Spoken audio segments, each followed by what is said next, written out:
The scale sits at the center of the counter, its brass arms catching the soft light that filters through the front windows. A small dusting of flour lingers on the edge of the pan, a reminder of yesterday's measures, and beside it rests a cloth to wipe it clean. The grocer draws the rag across the surface with unhurried movements, polishing the shallow dish until it gleams. From beneath the counter comes the sack of sugar, its coarse weave rough under the fingers, the twine at its neck knotted with a kind of deliberate care that shows it has been opened and tied again many times. With a practiced flick, the knot is loosened and the sack rolls slightly as it settles into place. The grocer leans over, the scent of raw sweetness rising faintly from within. A sheet of brown paper is pulled from the stack. Its surface crinkles softly, and the paper smells faintly of dry wood pulp and ink from where the manufacturer's mark is printed faintly along one edge. The grocer lays it flat on the counter, smoothing it with a hand, the paper curling gently back at the corners as it resists the touch.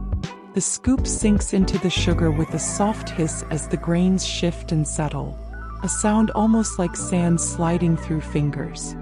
The scoop is lifted, the sugar mounded high, then tipped gently into the pan. The scale tilts slightly, the grocer's eyes narrowing not in effort but in the quiet calibration of weight against measure. A small brass weight is set on the opposite side, half a pound, and the sugar tips just beyond balance. A little is poured back, the grains pattering softly against the sack's open mouth. When the balance is right, the grocer lifts the pan, steady in his hands, and tips its contents onto the center of the waiting paper. The grains mound neatly, the edges sloping softly down, and the paper darkens slightly where the sugar rests. The corners are drawn up, folded with care so that none will spill, the folds tucking in upon themselves like the closing of a book.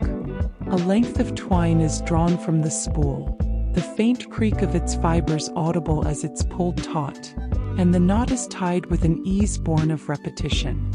On a nearby shelf, there is a growing row of such parcels: sugar, flour, tea, each neatly wrapped and labeled in the grocer's neat, slanted hand.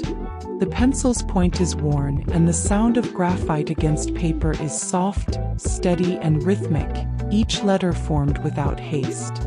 These parcels are not yet claimed. They will be fetched later in the day by customers whose accounts are kept in the ledger, names written in the same careful script. Now and then, the shop's bell gives a soft chime as someone steps inside, bringing with them a drift of cooler air and the faint scent of the outdoors, damp earth, horse tack, the faint tang of chimney smoke. The grocer greets them quietly, his hands stilling only for a moment before he resumes his wrapping. Sometimes the visitor waits, leaning on the counter watching the practiced work. Other times they wander the shelves, their steps slow, perhaps more interested in the passing of the morning than in making a purchase. The process repeats itself many times. The brown paper is drawn, the sugar weighed, the folds smoothed, the twine tied. It is not monotonous. Rather, it holds a rhythm that settles into the bones, each motion blending into the next until the work itself becomes a kind of quiet music. The grocer hums softly under his breath, though the tune is so faint it seems part of the creak of the floorboards and the soft ticking of the clock above the door. A child appears at the counter, barely tall enough to see over it, eyes fixed not on the sugar but on the penny candy jars that stand just beyond reach. The grocer smiles and sets aside his parcel, lifting down a jar so the child can point. One piece is placed in a small twist of paper and handed over, the exchange accompanied by the clink of a copper penny on the counter. The child leaves, the door's bell giving a quick, bright note, and the shop settles once more into its quieter cadence.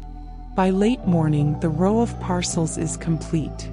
The sugar sack is tied once more, its neck twisted and looped in a way that will keep out the damp, and returned beneath the counter. The scale is wiped again, the brass gleaming in the softened daylight, and the brown paper stack is straightened, the curled corners pressed flat beneath the grocer's palm. There is a satisfaction in seeing the shelf lined with ready parcels, each one a promise of a meal to be made, a cup of tea to be poured, a loaf of bread to be baked. They wait now, silent and unassuming, until they are carried out into the world in the arms of their owners. For the grocer, this is work well done, though no one but he will think of it that way. And so the rhythm continues. Weigh, pour, fold, tie, label. A sequence repeated not because it must be hurried, but because it must be done well. In a place like this, in a time like this, the smallest of tasks, done with care, hold the weight of something enduring.